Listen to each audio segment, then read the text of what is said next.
world is still going crazy. We got the Obamacare repeal, got the Russians, we got crazy tweets and crazier tweets. But for me, things really got crazy last week. So here's my messy truth. I need to own my messy truth. I made a lot of y'all really mad last Tuesday. Right after the Trump, yeah, I see you. I see you. You're like, yeah, you made me, I see you.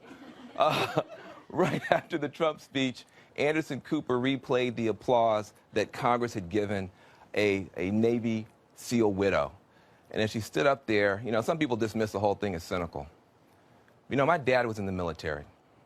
And that moment really moved me and moved a lot of people. So I said this. He became president of the United States in that moment, period.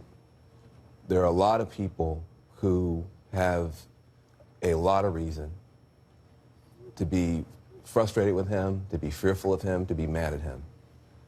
But that was one of the most extraordinary moments you have ever seen in American politics, period. Well, that was then. A couple of days later, Trump went back to like cuckoo for Cocoa Puffs crazy.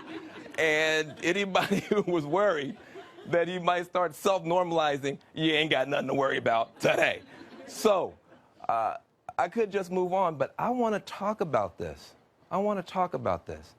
First of all, in case it's not clear, I still oppose Trump. I'm still afraid of Trump. When I said he was becoming presidential, that wasn't just a compliment, that was a warning. I saw Trump as a serious threat from day one. Everybody else was laughing at him. And I was begging people, listen to me. This guy's serious as a heart attack. And people didn't listen. Listen, I thought he was a serious threat then. I think he's a threat now, today. But by now, I think you know something about me.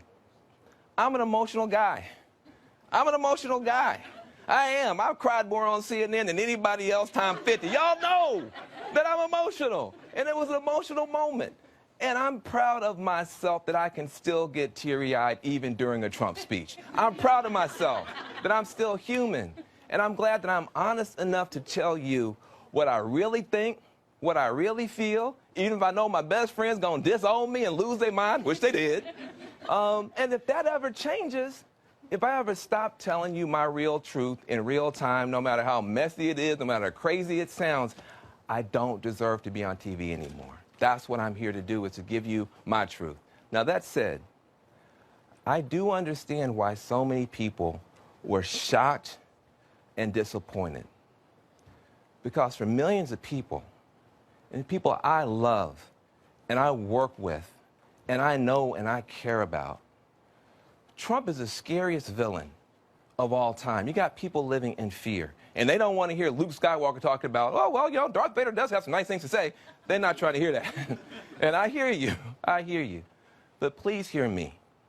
Please hear me. I'm here trying to fight on two fronts and not just one. Because I think we face two dangers and not just one. Yes, there is a danger of normalizing Trump politically, just kind of resigning ourselves to all these attacks on people and facts. That's bad. We can't let that happen. But there is a second danger that nobody's talking about. Please listen to me. You didn't listen to me when I warned you about the first danger. Listen to me on this one. There's a danger that we all start to become Trump, that we normalize Trump emotionally. There's a danger that we all become fear-based and fear-driven, and, you know, we give in 100% to this whole us against them hysteria, that we close up our hearts. We just refuse to ever again take the risk that maybe there's still some good in some of the people we disagree with. If that happens, a form of Trumpism has been normalized in our hearts. In our hearts. And as a father and a human being, that worries me too. That worries me too.